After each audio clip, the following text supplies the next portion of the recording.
Pasukan Chechnya yang tergabung dalam operasi militer Rusia melancarkan serangan udara presisi terhadap posisi tentara Ukraina di arah Kharkov, menyusul operasi pengintaian intensif di wilayah tersebut. Dalam operasi tersebut, pasukan Chechnya melakukan pengintaian udara untuk mendeteksi keberadaan dan posisi pasukan Ukraina. Koordinat yang berhasil dikumpulkan kemudian dengan cepat diteruskan ke kru pesawat tak berawak FPV yang langsung melancarkan serangan menggunakan drone mematikan.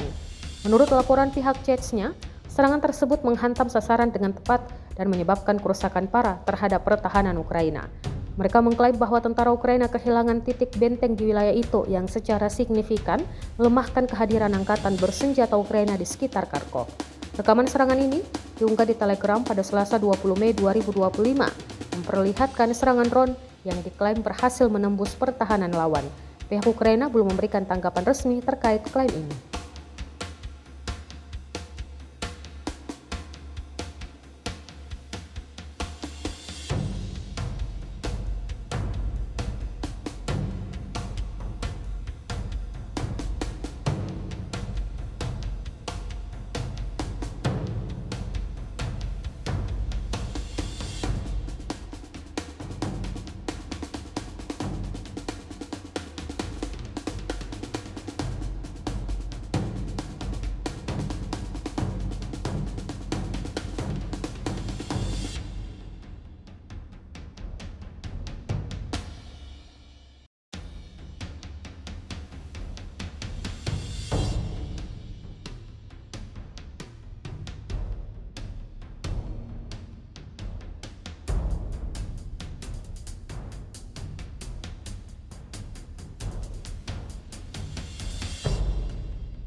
Download Tribun X sekarang, menghadirkan lokal menjadi Indonesia.